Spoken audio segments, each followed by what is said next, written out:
మీ personal interviews మరియు వ్యాపార ప్రకటనల కొరకు ఈ నెంబర్ని సంప్రదించండి. నమస్తే, వెల్కమ్ టు మనం టీవీ. నా పేరు వలి.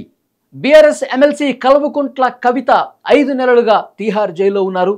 ఎమ్మెల్సీ కవితకు బెయిల్ రాబోతుందా అన్న ఉత్కంఠకు ఈరోజు తెరపడే అవకాశం ఉందని బీఆర్ఎస్ శ్రేణులు చెప్తున్నారు. ఎందుకంటే మాజీ మంత్రి బీఆర్ఎస్ ఎమ్మెల్సీ కవిత సోదరుడు కేటీఆర్ 25 మంది బీఆర్ఎస్ ఎమ్మెల్యేలతో ఢిల్లీకి వెళ్లారు.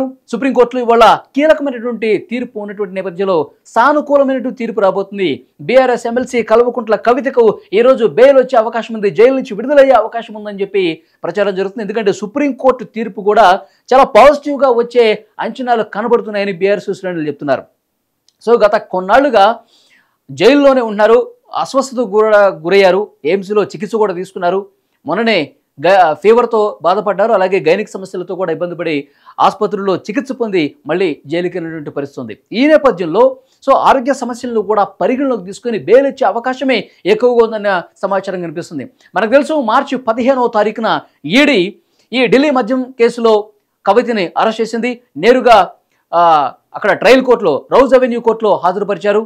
ఆ వెంటనే సిబిఐ కూడా తీహార్ జైలుకు పంపించిన తర్వాత సిబిఐ కూడా అరెస్ట్ చేసింది జైల్లో ఉండగానే.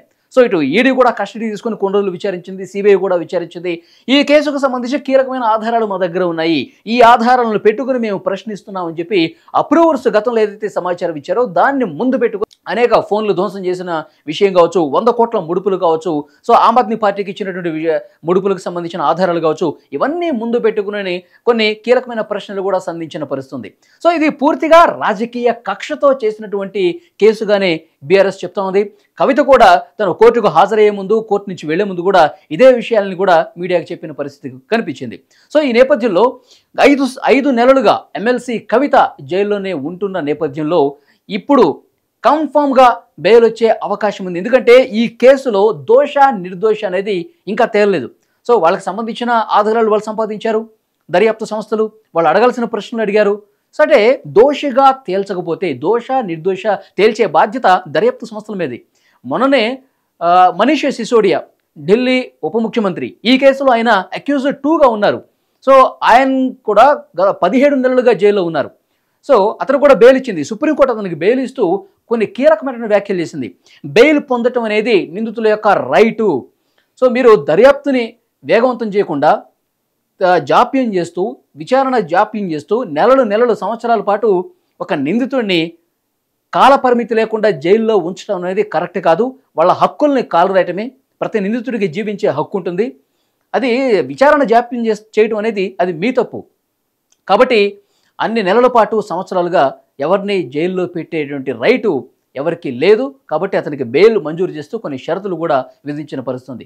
సో ఇదే ఇప్పుడు ఈ కల్వకుంట్ల కవిత గారు A13గా ఉన్నారు, A2కే బెయిల్ ఇచ్చారు. ఆయన 15 నెలలు ఉన్నారు. ఇప్పుడు 5 నెలలు పూర్తయింది ఎమ్మెల్సీ కవితకు.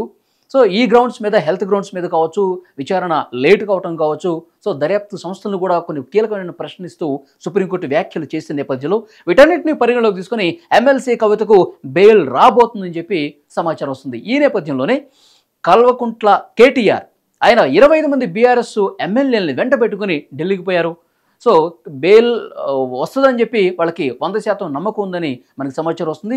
సుప్రీంకోర్టు నుంచి కూడా ఒక పాజిటివ్ డైరెక్షన్స్ ఉన్నాయని వాళ్ళకి సమాచారం ఉంది. సో ఈ నేపథ్యంలోనే ఎమ్మెల్యేలు అందరూ కూడా ఢిల్లీకి వెళ్ళారు. సుప్రీంకోర్టు బెయిల్ రంగానే ఆ ఫార్మాలిటీస్ అన్నీ కూడా పూర్తయిన వెంటనే కవిత బెయిల్కి రావడంతోనే ఒక ర్యాలీ తీసే అవకాశం కూడా ఉంది. ఇది పూర్తిగా రాజకీయ కక్షతో, రాజకీయపరమైనటువంటి కారణాలతోనే ఈ కేసును, ఈ అరెస్టును బీఆర్ఎస్ మొదటి నుంచి చూస్తుంది. ఒకవేళ బెయిల్ ఇస్తే కనుక ర్యాలీ చేసి మళ్ళీ బీఆర్ఎస్లో ఒక నూతన ఉత్తేజాన్ని, ఒక ఉత్సాహాన్ని తీసుకొచ్చేటువంటి కార్యక్రమం శ్రీకారం చుట్టే అవకాశం కూడా కనిపిస్తుందని ఒక సమాచారం. హైదరాబాద్ రాగానే హైదరాబాద్లో కూడా బీఆర్ఎస్ శ్రేణులు ర్యాలీ చేపట్టే అవకాశం ఉందని చెప్తున్నారు. సో ఏది ఏమైనప్పటికీ కూడా ఈరోజు 5 నెలలుగా జైల్లో ఉన్నటువంటి కల్వకుంట్ల కవిత గారు ఈరోజు బెయిల్ వస్తుందన్న నమ్మకం ఇటు కేసీఆర్లో, కేటీఆర్లో, బీఆర్ఎస్ శ్రేణుల్లో చాలా స్పష్టంగా ఉంది. సో అందుకనే ఇప్పుడు 11:30 తర్వాత హీరింగ్స్ ఉంటాయి, వాదనలు ఉంటాయి. సో 2 పక్కల నుంచి వాదనలు ఉంటాయి. సో ఇటు సిబిఐ, ఈడీ తరఫున వాదనలు చేస్తారు, దానికి కౌంటర్గా కవిత గారి తరఫున కూడా వాదనలు ఉంటాయి. సో హెల్త్ గ్రాంట్స్ చూపిస్తారు, 5 నెలలుగా జైల్లో ఉన్నారని చెప్తారు. ఈ కేసులో విచారణ లేట్ అవుతున్న విషయాన్ని చెప్తారు. A2గా ఉన్నటువంటి సిసోడియాకు బెయిల్ వచ్చిందని చెప్తారు. సో ఇవన్నీ గ్రౌండ్స్ పరిగణలోకి తీసుకున్న తర్వాత సుప్రీంకోర్టు కవితకి పాజిటివ్గా నిర్ణయం తీసుకునే అవకాశం దాదాపు ఉందని సమాచారం వస్తుంది. కాబట్టి కేటీఆర్ అంతమంది ఎమ్మెల్యేలు తీసుకుని ఢిల్లీకి వెళ్ళారని తెలుస్తోంది. సో చూద్దాం ఏం జరగబోతుందో. ఈ మధ్యాహ్నం తర్వాత డెఫినెట్గా ఏదో ఒక నిర్ణయం వస్తుంది, అది కవితకు పాజిటివ్ వస్తుందని చెప్పి బీఆర్ఎస్ శ్రేణుల్లో కొంత ఆనందం అయితే కనిపిస్తుంది. చూద్దాం ఏం జరగబోతోందో.